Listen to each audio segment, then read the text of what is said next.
সংস্কৃত হিন্দি পাঠশালায় আপনাদের আরো একবার স্বাগত জানাই। আশা করি আপনারা সকলে ভালো আছেন। আজকে আমরা সর্বনাম শব্দরূপ নিয়ে আলোচনা করব। তো সর্বনাম শব্দ কাকে বলে? নামের পরিবর্তে যে শব্দটা ব্যবহার করা হয় সেগুলোই হচ্ছে সর্বনাম শব্দ। যেমন হচ্ছে আমি, আমরা, সে, তারা ইত্যাদি। তো এই সংস্কৃতে সর্বনাম শব্দ 5 প্রকারের আছে। সেগুলো কি কি? স্বরবাদী, অন্যাদি, পূর্বাদি, যদাদি আর ইদমাদি। তো এই যে লাস্টে আমি ইদমাদি শব্দ রূপ বললাম, মানে ইদমাদি শব্দ বললাম, এই ইদমাদির মধ্যে যে শব্দরূপগুলো পড়ে, মানে যেগুলো আমাদেরকে পড়তে হয়, ইদম শব্দ, অদস শব্দ, অসমত, যুসমত, অসমত শব্দরূপ নিয়ে আমরা আগেই আলোচনা করেছি।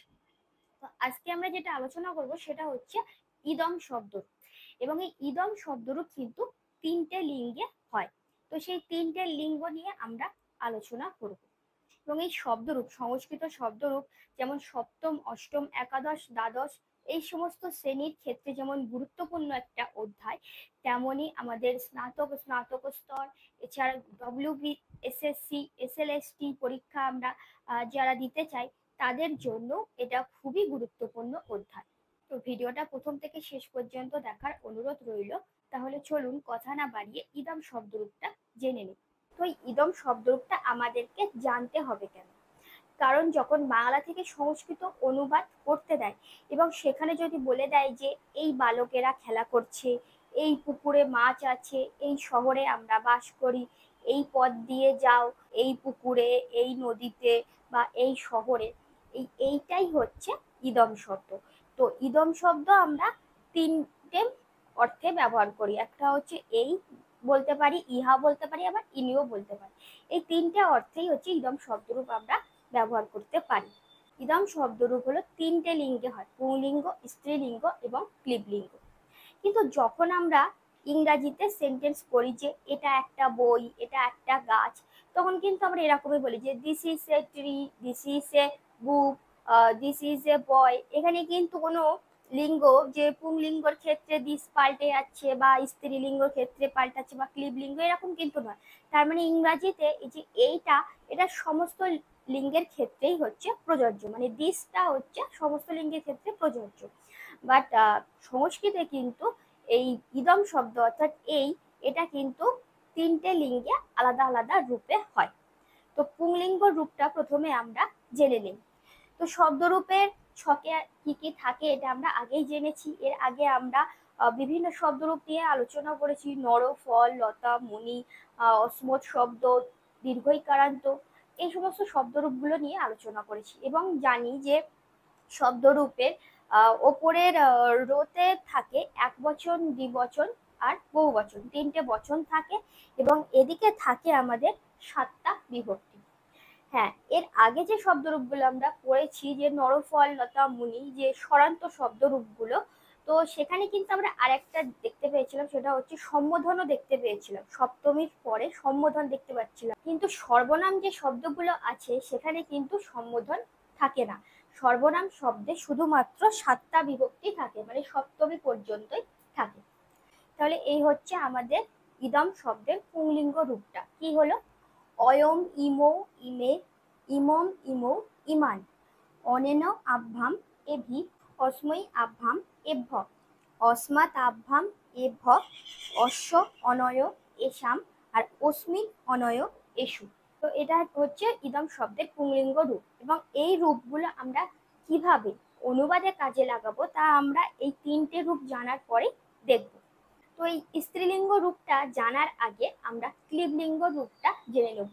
কারণ আমাদের ক্লিবলিঙ্গ রূপটা জাস্ট দুটো জিনিস মনে রাখতে হবে, আর বাদ বাকিটা হয়ে যাবে কি এই পুংলিঙ্গ মতো।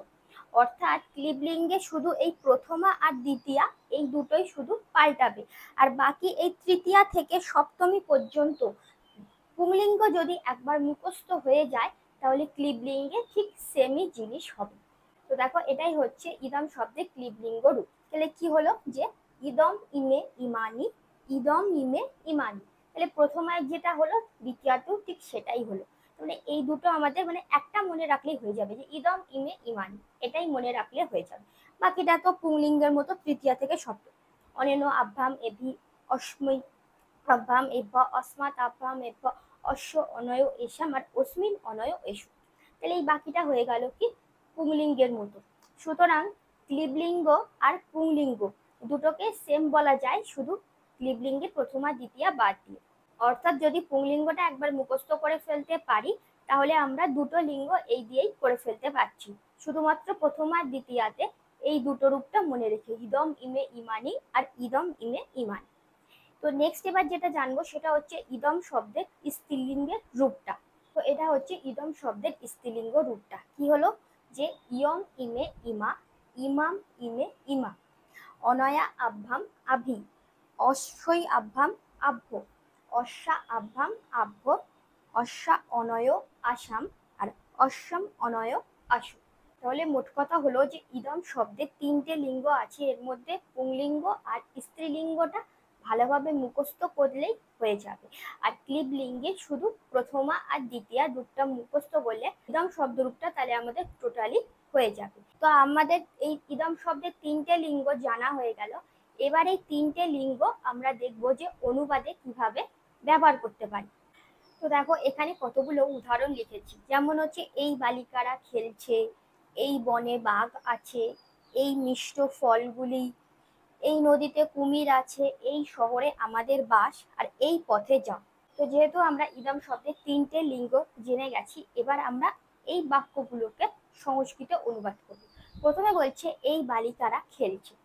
তো আরেকটা কথা হলো, আমরা একটা সূত্র জানি কি, যে বিশেষস্য হি জললিঙ্গম বিভক্তি বচনে চ যে তানি সর্বাণি যোজ্যানি বিশেষণ পদেশ। অর্থাৎ বিশেষ্যের যে লিঙ্গ, যে বিভক্তি, যে বচন হয়, বিশেষণেরও ঠিক সেই লিঙ্গ, সেই বিভক্তি, সেই বচন হয়।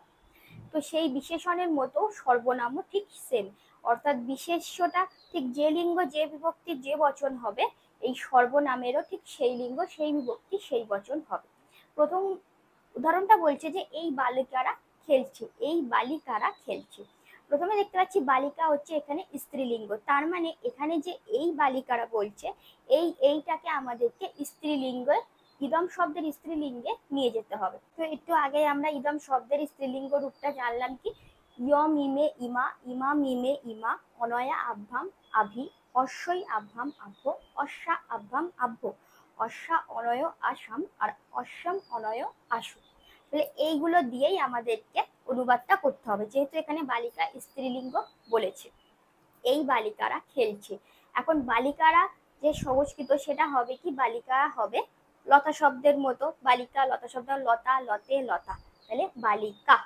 তাহলে এই হলো আমাদের বালিকারা। এবার এই বালিকারা অনুযায়ী আমাদেরকে এইটাকেও কনভার্ট করতে হবে, যেহেতু বালিকা হচ্ছে কি বহু বচন, প্রথমার বহু বচন হচ্ছে, সেরকমই আমাদের এইটাকেও প্রথমার বহু বচন করতে হবে।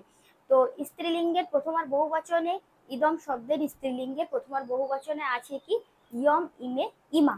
তাহলে কি হবে, যে ইমা বালিকা ক্রীড়ন্তি, যেহেতু বালিকারা অনেকগুলো বালিকা খেলা করছে, সেই জন্য ক্রির যে ধাতু, ক্রিয়াপদটা, সেটাকেও আমাদের বহু বচনে করতে হবে, ক্রীড়ন্তি। তাহলে ইমা বালিকা ক্রীড়ন্তি। কি লিখবো তাহলে, ইমা বালিকা ক্রীড়ন্তি, ইমা বালিকা ক্রীড়ন্তি, এই বালিকারা খেলা করছে বা খেলছে। নেক্সট বলছে এই বনে বাঘ আছে, এই বনে বাঘ আছে।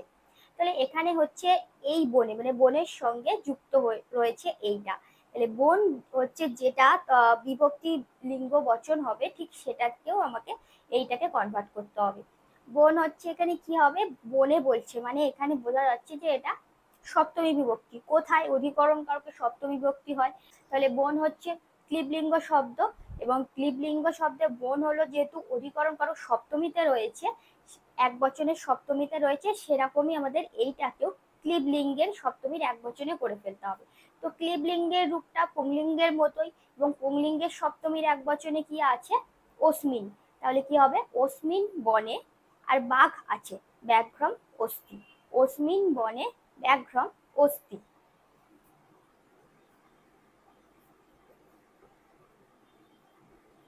অস্মিন বনে ব্যাঘ্রম অস্তি। নেক্সট হচ্ছে এই মিষ্ট ফলগুলি। এই মিষ্ট ফলগুলি, ফলগুলি হলো বিশেষ্য এবং এর বিশেষণ হচ্ছে মিষ্ট এবং তার বিশেষণ হলো এই। এই মিষ্ট ফলগুলি, ফলগুলির যে বিভক্তি যে বচন পুরুষ হবে এই, আর মিষ্টটাকেও ঠিক সেইভাবেই কনভার্ট করতে হবে। তো ফলগুলি বলতে কি হবে, ফলম ফলে ফলানি। ফলানি হচ্ছে প্রথমার বহু বচনে ফলানি আছে, তাহলে এই দুটোকেও, এই আর মিষ্টকেও আমাদেরকে সেইভাবেই কনভার্ট করব। তাহলে এটা যেহেতু ক্লিবলিঙ্গ আছে এবং ক্লিবলিঙ্গে আমরা পড়েছি কি ইদম ইমে ইমানি, ইদম ইমে ইমানি। বাকিটা তো পুংলিঙ্গের মতোই, অনেন আভ্যাম এভি অস্ময়ী আভ্যাম এভ্য অস্মাৎ আভ্যাম এভ্য অশ্ব অনয় এসাম আর অস্মিন অনয় এসু। তাহলে আমাদের যেহেতু ফলগুলি বলছে অর্থাৎ প্রথম আর বহু বচন, সেই জন্য হবে কি এখানে ইমানি মধুরানি ফলানি, ইমানি মধুরানি ফলানি, ইমানি মধুরানি ফলানি, ইমানি মধুরানি ফলানি হতে এই মিষ্ট ফলগুলো। নেক্সট হচ্ছে এই নদীতে কুমির আছে, এই নদীতে কুমির আছে। তাহলে ভালো করে খেয়াল করো যে নদীর বিশেষণ কিন্তু এই নদীতে বোঝাচ্ছে, মানে নদীটাকে মেনশন করেছে এই নদীতে কুমির আছে। তাহলে নদীটাকে আমরা যে বিভক্তি যে বচন পুরুষে ফেলবো এইটাকেও ঠিক সেইভাবে ফেলবো। এখন নদী হচ্ছে স্ত্রীলিঙ্গ শব্দ, আর নদী শব্দের নদীতে বলেছে যেহেতু সপ্তমীর এক বচন, সেই জন্য কি হয় নদ্যাম। তো সেই অনুযায়ী আমরা এইটাকেও কনভার্ট করে দেবো। স্ত্রীলিঙ্গে আমাদের সপ্তমীর এক বচনে কি আছে অশ্যাম, অশ্যাম অনয় আর আশু। তাহলে কি হবে অশ্যাম নদ্যাম, এই হয়ে গেল যে এই নদীতে এবার কুমির আছে, তাহলে কি হবে মকরা অস্তি, অশ্যাম নদ্যাম মকরা অস্তি,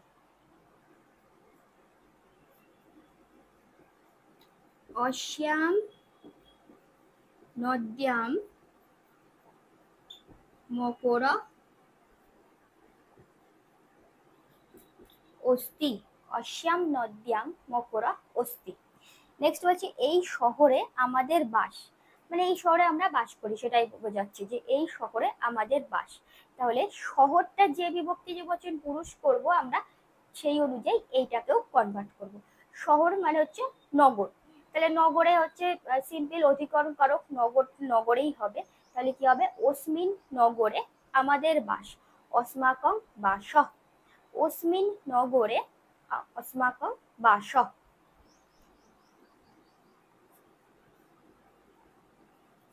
অস্মিন নগরে অস্মাকং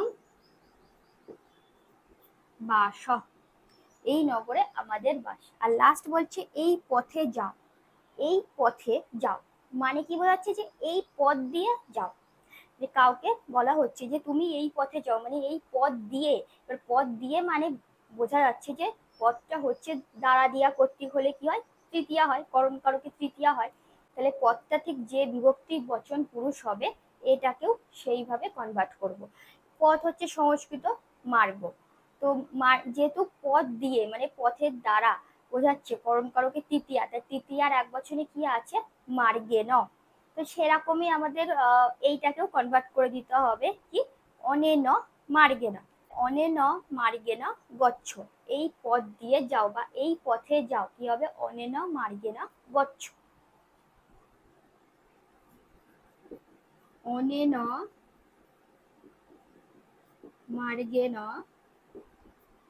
আশা করি তোমরা বুঝতে পেরেছো তাহলে ইদম শব্দরূপটা আমরা অনুবাদের ক্ষেত্রে কিভাবে ব্যবহার করতে পারি এবং এই ইদম শব্দরূপটা জানা আমাদের পক্ষে কতটা গুরুত্বপূর্ণ। কারণ এ ধরনের বাক্যগুলো আমরা প্রায়শই দেখতে পারি যেগুলো অনুবাদ করতে দেবে, তো তার মধ্যে যদি আমরা এই ইদম শব্দরূপ না জেনে থাকি তাহলে আমরা এই বাক্যগুলো অনুবাদ করতে পারবো না। আশা করি ভিডিওটা তোমাদের কাছে অবশ্যই হেল্পফুল হবে। ভিডিওটা কেমন লাগলো অবশ্যই কমেন্ট বক্সে জানিও, আর যদি ভালো লাগে তাহলে অবশ্যই একটা লাইক করে দিও। পরবর্তীতে আমরা নতুন কোনো বিষয় নিয়ে খুব তাড়াতাড়ি হাজির হব। সকলে ভালো থাকবে, সুস্থ থাকবে, ধন্যবাদ।